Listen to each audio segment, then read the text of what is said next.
ನಮಸ್ಕಾರ. ಇವತ್ತು ರಾಜ್ಯ ಸರ್ಕಾರದವರು ಒಂದು ಟಿಕೆಟ್ ದರನ ₹200ಗೆ ಫಿಕ್ಸ್ ಮಾಡಿದ್ದಾರೆ ಮಲ್ಟಿಪ್ಲೆಕ್ಸ್ಗಳಲ್ಲಿ ಎಲ್ಲದರಲ್ಲೂ ಅಂತ. ನೀವು ಮಲ್ಟಿಪ್ಲೆಕ್ಸ್ಗಳಲ್ಲಿ ಟಿಕೆಟ್ ದರಕ್ಕಿಂತ ಅಲ್ಲಿ ನೀರಿನ ಬೆಲೆ ಎಷ್ಟು ಅಂತ ಗೊತ್ತಾಗಿದೆಯಾ ನಿಮಗೆ ಸರ್ಕಾರದವ್ರಿಗೆ? ನಮಗೆ ಆಚೆ ಕಡೆ 1 ಲೀಟ್ರ್ ನೀರಿಗೆ ₹20 ಕೊಟ್ಟರೆ ಮಾಲ್ಗಳಲ್ಲಿ ₹60, ₹80 ಕೊಡಬೇಕಾಗತ್ತೆ. ಮತ್ತು ಒಂದು ಪಪ್ಸು ಆಗಲಿ ಏನೇ ಒಂದು ಸ್ನ್ಯಾಕ್ಸು ಈ ಥರದ್ದು ಏನಾದ್ರು ತೊಗೊಳ್ಬೇಕಂದ್ರೆ ಒಂದಕ್ಕೆ 100ರಷ್ಟು ಅಲ್ಲಿ ನಾವು ಕೊಟ್ಬಿಟ್ಟು ನಾವು ತೊಗೊಳ್ಬೇಕಾಗತ್ತೆ. ನೀವು ಟಿಕೆಟ್ ದರನ ಕಮ್ಮಿ ಮಾಡೋದಲ್ಲ, ಅಲ್ಲಿ ನೀವು ಜನಸಾಮಾನ್ಯರಿಗೆ ಒಂದು ಬೇಸಿಕ್ ಅಮ್ಯುನಿಟೀಸ್ ಅಂತ ಇದೆಯಲ್ಲ, ನೀರು ಈ ಇದನ್ನೆಲ್ಲ ಒಳಗಡೆ ಬಿಡಕ್ಕೆ ಹೇಳಿ. ನಾವೇನು ಜನಸಾಮಾನ್ಯರೇನು ಬಾಂಬೆನ ಎತ್ಕೊಂಡು ಹೋಗಲ್ವಲ್ಲ, ಬೇಕಾಗಿರೋ ಅಂಥ ಮೂಲಭೂತ ಸೌಕರ್ಯನೇ ಅಲ್ವಾ ನೀರಾಗಲಿ ತಿಂಡಿ ಆಗಲಿ.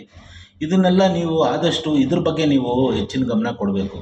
ನೀವು ಟಿಕೆಟ್ ದರ ನಾನು ₹200 ಮಾಡಿಬಿಟ್ಟೆ ಅಂತ ನೀವೊಂದು ಏನಂದರೆ ಒಂದು ಒಳ್ಳೆ ನಿರ್ಧಾರ ಅಂದ್ಕೊಂಡು ನೀವು ಇದು ಮಾಡ್ತಾ ಇದ್ದೀರಾ. ಆದರೆ ಟಿಕೆಟ್ ದರಕ್ಕಿಂತ ಅಲ್ಲಿ ಬೇರೆ ದರಗಳನ್ನು ಒಂದು ಜಾಸ್ತಿ ಒಂದು ಬೆಲೆಗಳಿದೆ.